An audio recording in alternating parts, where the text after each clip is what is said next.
Bismillahirrahmanirrahim. Assalamualaikum warahmatullahi wabarakatuh. Kembali bersama saya Mutiara Matondang, salah satu mahasiswa pasca sarjana Universitas Islam Negeri Fatmawati Soekarno Bengkulu, program studi pendidikan agama Islam. Pada kesempatan yang baik ini saya akan mencoba menjelaskan kepada kita semua tentang sejarah sosial awal masuknya Islam ke wilayah Maluku. Awal kedatangan Islam ke Kepulauan Maluku masih merupakan perdebatan akademis yang terus berlanjut hingga saat ini. Perdebatan ini bukan saja karena landasan teoritis, proposisi dan asumsi-asumsi yang berbeda dari pakar sejarah, tetapi juga dikarenakan karena langkanya dokumen tertulis yang bisa menjelaskan tentang awal kedatangan agama Islam tersebut ke wilayah Maluku. Selain itu, terdapat perbedaan persepsi tentang arti masuknya Islam itu sendiri. Misalnya ada yang berpendapat bahwa Islam dapat dianggap masuk ke suatu daerah apabila telah terdapat seorang atau beberapa orang asing yang beragama Islam di daerah tersebut. Pendapat lain juga mengatakan bahwa agama Islam baru dapat dikatakan telah sampai ke suatu daerah apabila telah ada seseorang atau beberapa orang lokal yang menganut agama tersebut. Dan ada juga pendapat yang menyatakan apabila agama Islam telah melembaga dalam suatu masyarakat di suatu daerah tertentu, barulah dikatakan Islam telah masuk ke daerah tersebut.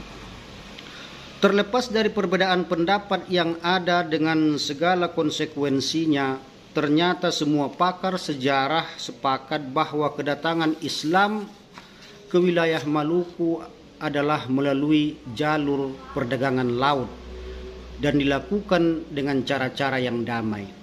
Maluku menjadi begitu penting dalam jaringan perdagangan laut karena menghasilkan buah pala dan cengkeh yang merupakan dua komoditi dagangan yang sangat dibutuhkan kala itu. Sehubungan dengan masuknya agama Islam di wilayah Maluku melalui jalur perdagangan laut, maka hal itu harus dicari pada wilayah-wilayah yang menjadi bandar perniagaan pala dan cengkeh ketika itu. Bandar-bandar itu adalah Ternate dengan cengkehnya dan Banda dengan buah palanya.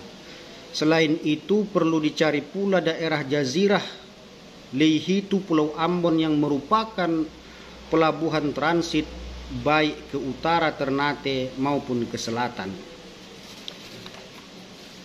Selain sumber-sumber yang tersebut, Profesor Hamka dalam bukunya Sejarah Umat Islam Indonesia menyatakan bahwa sejak tahun 650 Masehi, yakni 7 tahun setelah wafatnya Nabi Muhammad SAW, para pedagang Arab telah membawa rempah-rempah cengkeh dan pala ke pelabuhan-pelabuhan Teluk Persia untuk kemudian diperjualbelikan ke daratan Eropa.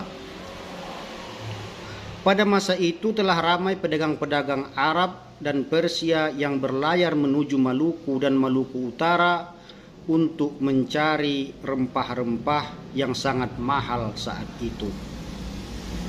Sinyalemen Profesor Hamka itu sejalan dengan cerita rakyat di Ternate tentang kehadiran orang asing yang beragama Islam di tempat tersebut. Uraian ini dapat dikonfirmasi dengan adanya jalur perdagangan yang dilalui pedagang-pedagang Arab, Persia, Gujarat maupun Cina yang dikenal dalam sejarah sebagai jalur sutra dan jalur rempah. Kendati terdapat berbagai versi mengenai cerita masuknya agama Islam di Maluku dan Maluku Utara, ada dua hal yang dapat disimpulkan tentang hal itu, yaitu yang pertama, Pengaruh Islam telah hadir di Kepulauan Maluku sejak kurun pertama tahun Hijriyah. Namun kemungkinan besar bahwa pada awal-awal itu Islam hanyalah merupakan agama yang dianut oleh para musafir yang singgah di perairan dan bandar-bandar penting, seperti Ternate, Banda, Hitu. Dalam konteks itu perlu dipertimbangkan pula eksistensi pedagang-pedagang muslim yang sambil berdagang menyiarkan agama sekaligus menikah dengan putri-putri lokal untuk kemudian membentuk suatu kesatuan masyarakat muslim di tempat-tempat yang dikunjungi. Yang kedua, masuknya Islam di Maluku dan Maluku Utara berlangsung dalam waktu yang hampir bersamaan.